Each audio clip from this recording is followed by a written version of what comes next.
Most startup culture problems do not start in the beginning. They show up when things get stressful, when deadlines pile up, when money feels tight, and people start to get into that reactive mode. And by then, what you're dealing with is not a people problem. It is a culture problem that was never clearly discussed or communicated. And when startups don't form their culture, it will form its own by default. And by the time problems start to happen, you already have burnout involved, co-founder tensions, misalignment, and it's usually already started from long before.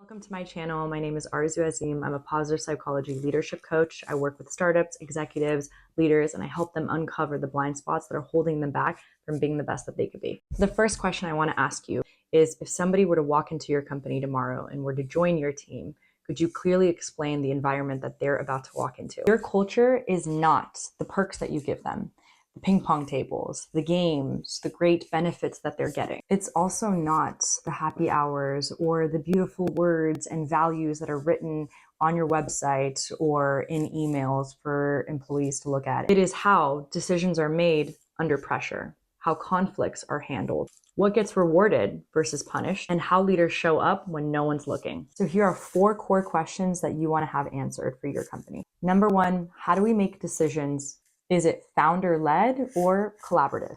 Do you value speed or coming to a consensus as a group?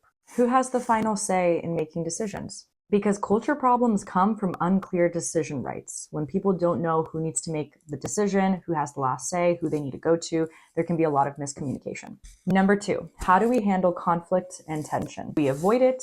Do we address it directly? Or do we talk to others on our team instead of the person we actually need to speak to?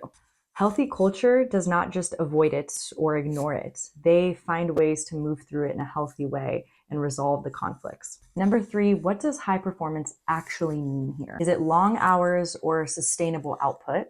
Is it results at any cost or results with respect to quality? Are boundaries modeled by leaders or is it contradicted? If a company has a culture where you just need to get things done, employees are going to come from a fearful perspective. They're going to be worried and they're going to constantly be overworking themselves, leading to burnout, which means they're not going to show up as the best version of themselves when they're handling those tasks or when they're finishing those projects. You really have to ask yourself, what is high performance in our company? What does that look like? And number 4, what type of individual thrives in this environment versus somebody who might struggle? Is it self-starters versus people who need structure and support? Is it generalists or specialists? The people who want rapid growth or people who just want sustainability? If somebody needs more structure, if somebody needs more consistency and stability, is that somebody that might thrive in your company or is that somebody who might fall short? These 4 core questions are essentially made for you to just sit down and try to understand what is valuable at our company. What do we find important? What do we want them to accomplish? How do we want them to show up? How do we as leaders show up? When you're able to answer these 4 core questions, it makes it a lot easier to kind of go in depth and add more to it. So I want you to just start off with these 4 core questions, write them down, and allow yourself to really see what is important in terms of what we view as success. One company might view success as, we like structure, we like stability, we have to get certain tasks done by certain days, whereas another company might view it as, we need to be collaborative, we need to be creative, we need to allow ourselves to get messy in order for us to come to a conclusion. So it really comes down to what is important, how do you want your team to show up, and more importantly, how do you want your leaders to show up?